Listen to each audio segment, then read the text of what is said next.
जय हिंद दोस्तों, आपके अपने YouTube channel Siddharth selection class में स्वागत है। हम लोग आज नए टॉपिक के साथ अपने क्लास को शुरू करेंगे और पिछले क्लास में हम लोग पढ़ चुके थे मैसूर पंजाब के शासक के बारे में पढ़ चुके थे। कैसे वो शासकों का समाप्ति हुआ उन क्षेत्रों में। आज हम लोग पढ़ेंगे गवर्नर और गवर्नर जनरल के बारे में। भारत में गवर्नर और गवर्नर जनरल की पदवी कैसे मिली, कब मिली और किन से शुरू हुआ, हम लोग आज पढ़ेंगे। और बहुत ही खास टॉपिक है जो कि मॉडर्न हिस्ट्री का यह बहुत ही इम्पोर्टेंट टॉपिक से शुरू हो रहा है। आप लोग हमारे वीडियो के अंत तक बने रहिएगा, तभी हम कुछ सिखा पाएंगे, आप लोग कुछ सीख पाएंगे। हम लोग जैसा कि बोले आज गवर्नर जनरल के बारे में पढ़ेंगे। गवर्नर और गवर्नर जनरल के बारे में।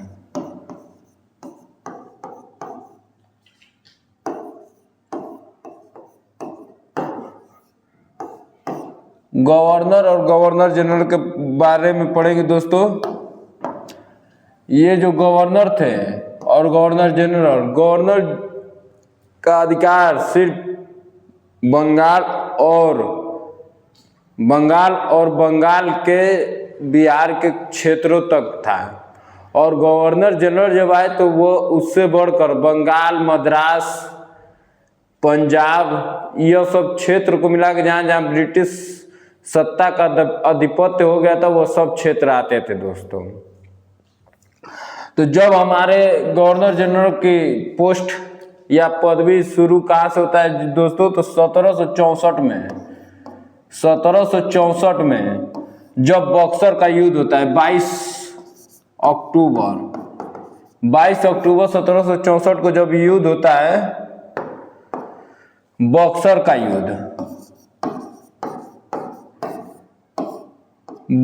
युद्ध होता है। और इससे पहले बक्सर का युद्ध से पहले दोस्तों 1757 23 जून 1757 को प्लासी का युद्ध होता है।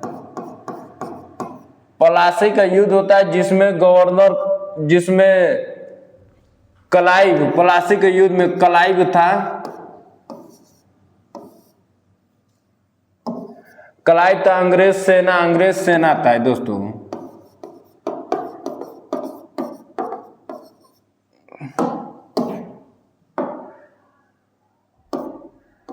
अंग्रेज सेना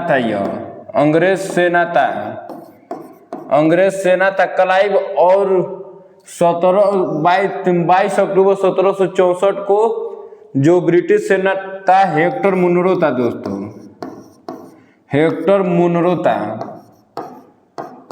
जब इन दोनों युद्ध, प्लासी और बक्सर का युद्ध जब अंग्रेजों ने जीत लिया पूर्ण रूप से, तो संधि करने के लिए ब्रिटेन से गवर्नर जनरल आया।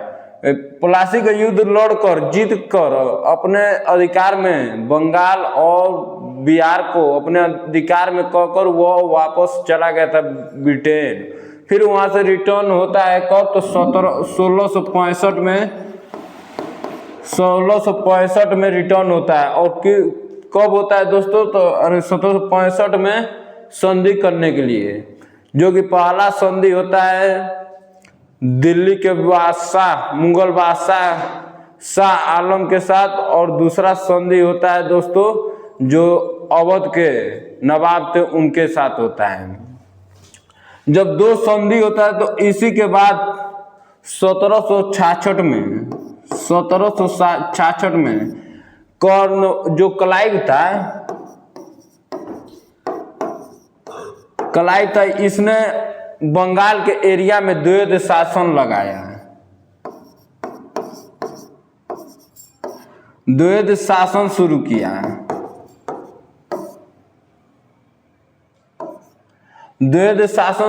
दोस्तों। और द्वैध शासन शुरू करने के बाद 1766 में द्वैध शासन शुरू करने के बाद यही से कुछ नियम कानून ब्रिटिशों के अधीन ब्रिटिशों के ने अपना शुरू किया।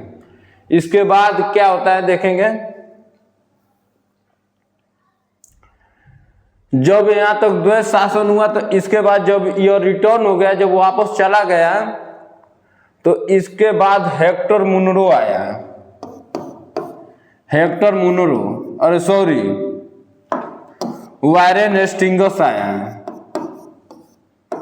वारेन हेस्टिंग्स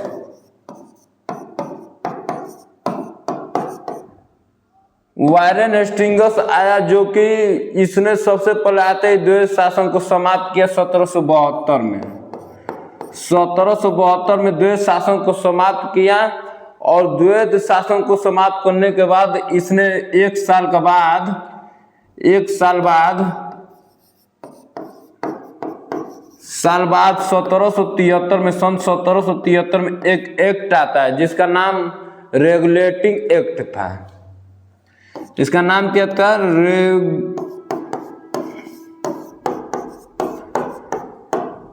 रेगुलेटिंग एक्ट आया दोस्तों।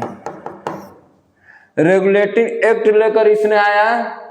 कौन लेकर आया था? वारेन हेस्टिंग्स ने रेगुलेटिंग एक्ट लेकर आया। और रेगुलेटिंग एक्ट लाने के तौर उसने जो पद था उसमें कुछ परिवर्तन आया, और रेगुलेटिंग एक्ट के साथ एक और आया, बोर्ड आया था, तो जिसका नाम था board of director. Board of director आया। बोर्ड ऑफ डायरेक्टर के जरिए 5 सदस्यों का एक चैनल बना, जिसमें एक मुख्य न्यायाधीश होते थे दोस्तों, और 4 अन्य सदस्य होते थे। जो मौलवी थे, गाजी थे, वो रहते थे उसमें, और जो ब्रिटेन के थे उच्च पदों पे वो शामिल हुआ करते थे। जो रेगुलेटिंग एक्ट आया था 1773, बोर्ड ऑफ डायरेक्टर, इन दोनों के तहत यहीं से जो पद था, यह इसको गवर्नर जनरल बोला जाने लगा। यहीं से गवर्नर जनरल बोला जाने लगा। गवर्नर जनरल बोला जाने लगा। वारेन हेस्टिंग्स का कार्यकाल क्या था दोस्तों? तो 1772 से 74 तक था पहला कार्यकाल। यह था गवर्नर के रूप में दोस्तों, गवर्नर के रूप में था। और दूसरा कार्यकाल क्या था? तो 1774 से 1785 तक था। यह कार्यकाल गवर्नर जनरल के रूप में था। गवर्नर जनरल के रूप में एक कोलेस्ट्रॉल आया था। इसके समय में एक कोलेस्ट्रॉल आया था।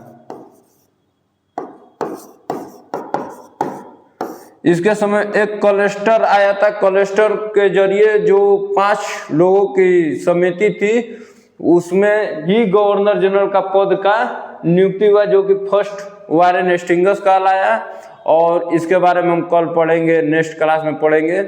पूरे जो गवर्नर जनरल के बारे में पढ़ेंगे विरोध। और आप लोगों को अच्छा उम्मीद है तो यह क्लास अच्छा लगा होगा। जय हिंद दोस्तों।